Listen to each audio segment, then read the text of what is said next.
Aqui estão algumas razões pelas quais é horrível lutar contra a Ilha Topuria. Deixa eu te levar para as profundezas, porque fica muito pior do que você imagina. O assassino do primeiro round, Max Holloway, o homem que foi 5 rounds com Dustin Poirier, 3 guerras com Volkanovski e levou mais de 700 golpes sem piscar. Um queixo de granito, uma máquina de cardio, uma lenda. E, no entanto, quando ele enfrentou Ilha Topuria, nada disso importava. Deixe-me levá-lo de volta ao UFC 308, Ilha Topuria contra Max Holloway. Holloway, em 26 vitórias, 14 finalizações, 7 derrotas, com 1,80 metros, 4,57 metros e 66 quilogramas, com mais tempo no octógono do que quase qualquer outro lutador na história do UFC, conhecido por seu tamanho, durabilidade e capacidade de derrotar seus oponentes física e mentalmente. Mas Ilha não se abalou. Desde o primeiro gongo, Ilha não demonstrou respeito pela lenda à sua frente. Ele não se estendeu demais, não perseguiu, apenas esperou, observou e encaixou cada golpe como se já soubesse para onde Max iria depois. Holloway respondeu com volume, mas o jogo de pés e a compostura de Ilha o neutralizaram. Esquivou o necessário, conectou o necessário e nunca deixou Max ganhar impulso. Então chegou o terceiro round. Uma leve finta, uma mudança de peso e então, bum! Um direto de direita perfeitamente cronometrado. Holloway desabou. A multidão nem sequer gritou de imediato. Ficou paralisada, porque pela primeira vez em sua carreira, Max Holloway foi nocauteado. E Ilha não gritou, não fez poses. Só ficou ali, porque isso não foi apenas mais uma vitória, foi um recado. E Ilha tomou um chá imaginário com calma sobre o corpo inconsciente de Holloway, como se fosse só mais um dia no escritório. E é assim que se apaga uma aura. É assim que você se torna um novo rei. É assim que Ilha se tornou o assassino de legados. Pressão de assédio constante. Uma vez fiz sparring com um cara que não lançava muitos golpes, só continuava andando na minha direção. Round após round, sem piscar, sem perder o ritmo. Não foram os golpes que me venceram, foi a pressão. Ilha luta como esse cara, mas mais rápido, mais selvagem e com verdadeiro poder de nocaute. Ele te persegue como se você já fosse a presa dele. Deixe-me levá-lo de volta ao UFC 282. Ilha Topuria contra Bryce Mitchell. Mitchell, em 15 vitórias, invicto na época, medindo 1,75 metros, 1,75 metros de altura e pesando 66 quilogramas. Um orgulhoso lutador do Arkansas com finalizações letais, resistência infinita e aquele estilo de ataque desajeitado, mas eficaz. Ele falou com confiança antes da luta. Ilha nunca tinha enfrentado alguém como eu, mas ao mesmo tempo ele previu algo nunca antes visto na presença de Ilha, que o obrigou a buscar versos do Antigo Testamento só para pegar um pouco de coragem emprestada. Sua premonição estava certa. Ele nunca tinha lutado com alguém como Ilha. Desde o primeiro round, Bryce parecia desconfortável. A cada passo que Bryce dava para trás, Ilha avançava um para frente. Medido, calmo, sem movimentos desnecessários. Ele não pressionava, sufocava. Bryce tentou lançar combinações, buscar quedas, até mesmo trocar de base no meio do round. Mas não adiantou. Ilha o lia como se fosse um manual, e quando Ilha começou a acertar golpes no corpo, foi como ver o ar escapando de um balão aos poucos. Dava para perceber na postura de Bryce, o peito mais baixo, a respiração mais pesada. Ilha continuava avançando como se ainda estivesse no primeiro round no saco de pancadas. Eventualmente, Bryce entrou em pânico e tentou uma queda desesperada. Ilha fez o travou, inverteu a posição, tomou o controle e o fez desistir. Não foi por golpes, nem por dano, só por pressão. Aquele tipo de pressão que faz você querer sair dali. E se você está pensando, ok, talvez dê para trocar golpes com ele, talvez pegar no entrando. Sim, claro. Boa sorte com isso. Ah, e com certeza você vai se inscrever depois dessa próxima parte, porque o que vem a seguir é o motivo pelo qual as mãos dele são uma arma carregada. Poder de nocaute com um único golpe. Lembro da primeira vez que vi o Ilha lutar. Algo em mim simplesmente soube, desse cara é diferente. Vai chegar longe. Não tinha conversa fiada nem pose, só uma intensidade silenciosa. Dava para perceber pela maneira como ele se movia, pela maneira como ele reagia, como se sua mente estivesse sempre 2 passos à frente. E eu não estava errado, porque quanto mais eu assistia, mais eu percebia que não era apenas mais um trem da moda, era uma 10 ativa ou presa no corpo de um peso-pena. Deixe-me levá-lo de volta ao UFC Fight Night Londres. Ilha Topuria contra Jay Herbert. Herbert, 11 vitórias, 9 por nocaute, 3 derrotas, com uma altura de 1,85 metros, 6 pés e 1 polegada e pesando 155 libras. Grande para a divisão, com grande alcance e credenciais sérias como atacante. Essa luta fez você entender por que existem categorias de peso. Ilha era visivelmente muito menor, um peso-pena entrando em território dos leves. Mas no final, isso não importou. O que muitos esquecem é que Ilha foi atingido logo no começo. Herbert acertou com um chute limpo na cabeça e o fez cambalear.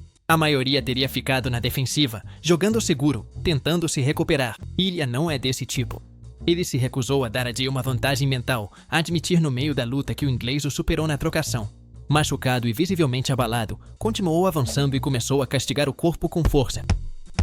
Jay recuou, abaixando as mãos, tentando criar distância. E então aconteceu um pequeno passo à frente, uma mudança de nível, um gancho de direita curto e forte, direto no queixo. Ilya aceitou um forte contra-ataque em troca do seu, mas sua força muscular e, sem dúvida, sua vontade prevaleceram. Estrondo.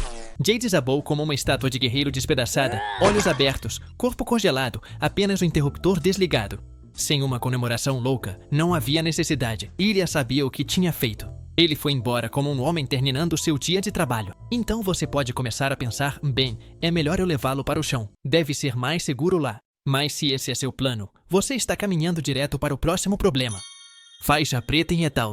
Subestimado. As pessoas adoram falar sobre os golpes de Ilya, os nocautes, os momentos mais marcantes. Seu braço direito.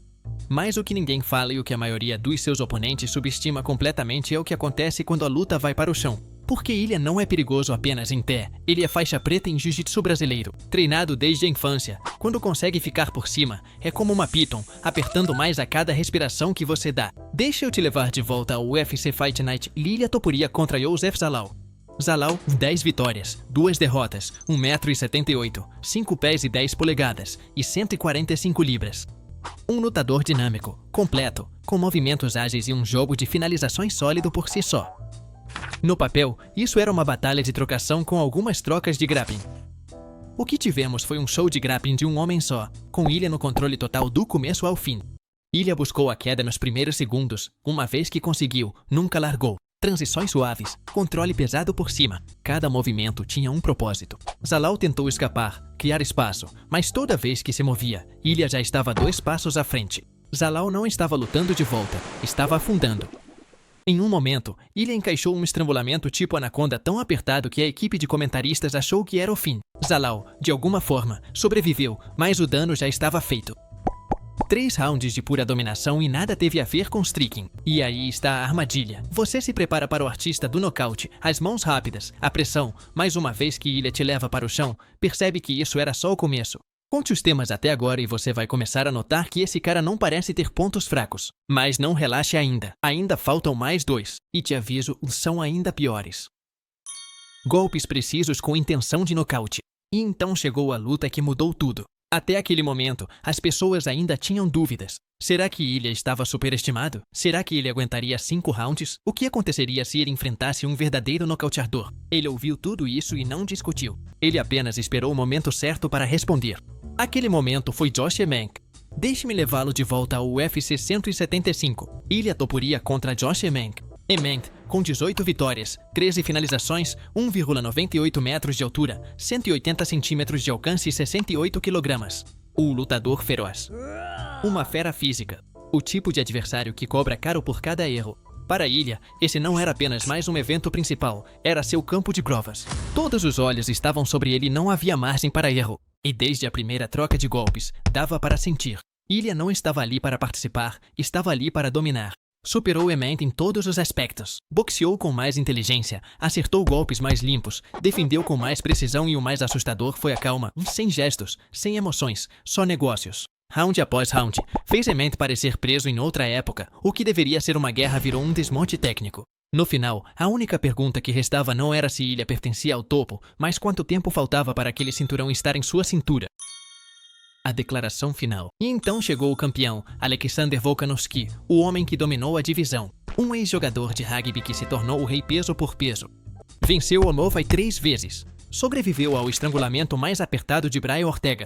Foram 5 rounds com Islam Makhachev, inquebrável até conhecer Ilya. Esta não era apenas mais uma luta, era o momento de Ilya, uma chance de arrancar a coroa de um homem que ninguém conseguiu alcançar por 5 anos. A imprensa duvidava dele, os fãs diziam que ele não era testado, mas Ilya não falou, treinou, e quando a porta do octógono se fechou, transformou a pressão em profecia. Deixa eu te levar de volta ao UFC 298, Ilia Topuria contra Alexander Volkanovski. Volkanovski, 26 vitórias, 14 finalizações, 4 derrotas, 1,67 m, 5 pés e 6 polegadas e 145 libras. Um striker implacável com o gás de um campeão, Timing de elite e uma mentalidade forjada no aço. Durante anos, ele foi o muro que ninguém conseguia escalar, mas Ilya não escalou, e derrubou o maldito muro. Desde a primeira troca, Topuria mostrou zero dúvidas. Pressionou sem desespero, cortou ângulos, mudou de nível e tocou Volkanovski na medida certa para armar a armadilha. Chutes na panturrilha para quebrar o equilíbrio, fintas para congelar o tempo. E então, no segundo round, ele soltou tudo. Um direto curto, brutal, que explodiu limpo no queixo. Volkanovski desabou, mas o que veio depois não foi caos, foi silêncio. Aquele tipo de silêncio que só acontece quando algo impossível acaba de acontecer. Ilya não explodiu de emoção, ficou imóvel, como um caçador observando seu tiro acertar exatamente onde ele imaginou e, nesse silêncio, nasceu uma nova lenda. Este próximo vídeo prova que o MMA não é para pessoas normais.